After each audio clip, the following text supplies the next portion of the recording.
Les amis, scrutez bien la vidéo qui vient après là. Ah, qui est-ce que vous voyez en premier plan?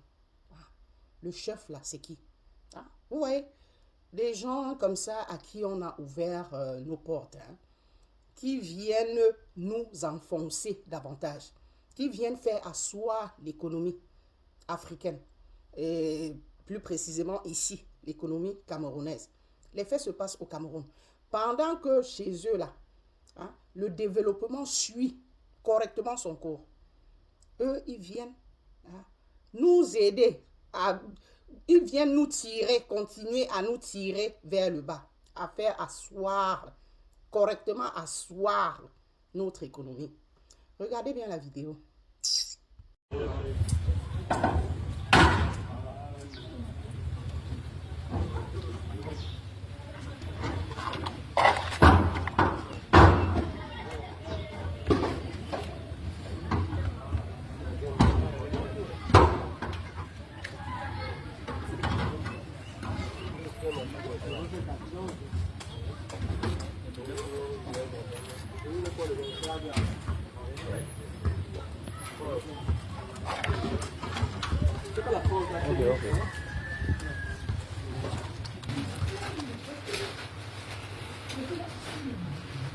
Ok, c'est bon.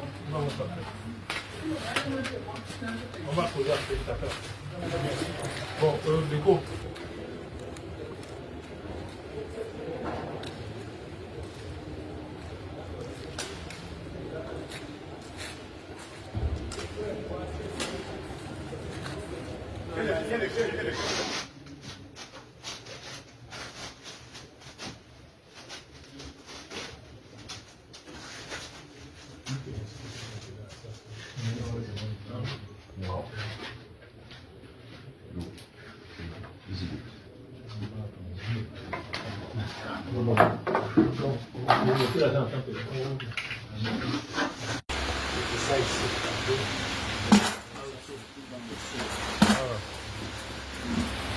Moi, il va faire pour la première.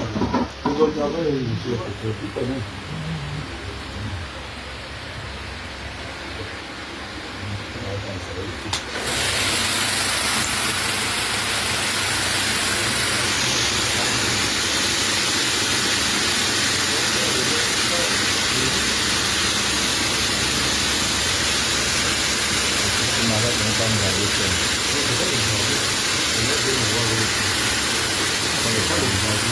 C'est comme une marde.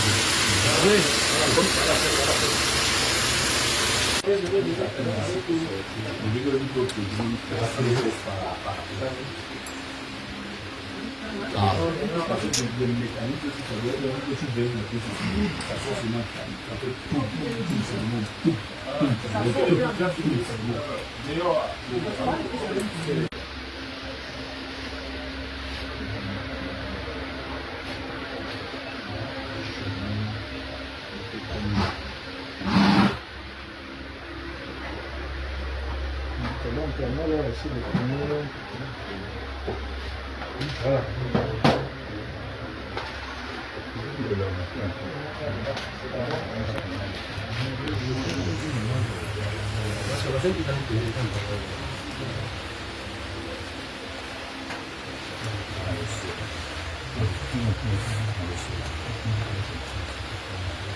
Il fait les rayures. Les rayures, c'est le sang. Il fait les rayures. Avec ça, il a fait ça sans. Il se met dans la machine. C'est ça qu'on met dans la machine. C'est ça. Ça veut dire que nous avions besoin du bon renseignement personnel pour expurger de notre circonscription tous les auteurs d'actes de principe, tous les malfrats, les autres bandits qui écument les différents points de coin de notre circonscription. Aujourd'hui, la gendarmerie nationale Dans le droit fil du contenu de cette veille sécuritaire est donc venu sur la base d'un renseignement bien ciblé, mettre la main sur cette structure et les individus qui l'animent. Il s'agit, comme vous pouvez le constater, de stocks archi importants de fabrication de fausses monnaies. À vue d'œil, on vous dit que c'est une usine qui fabrique les enduits dans le cadre de matériel et de matériel de construction. Mais une fois à l'intérieur, on se rend bien compte que c'est une structure qui a été mise sur pied pour fabriquer de façon illégale des pièces de monnaie en circulation en notre pays. C'est le lieu pour nous, particulièrement pour les préfets, de saluer la saine collaboration qu'il y a entre les forces de sécurité de maintien de l'ordre et les autorités administratives. Et nous allons continuer à intensifier ces mécanismes de recherche sur la base, effectivement, comme nous le disons tantôt, du bon renseignement que nous sommes en train d'attendre de nos populations. Et je félicite chaleureusement aujourd'hui, je félicite le commandant de compagnie, ses collaborateurs et en amont le commandement gendarmerie, le collège du littoral pour toute cette belle synergie agissante qui nous permet de mettre en main sur cet important stock de monnaie. Les conséquences sont énormes.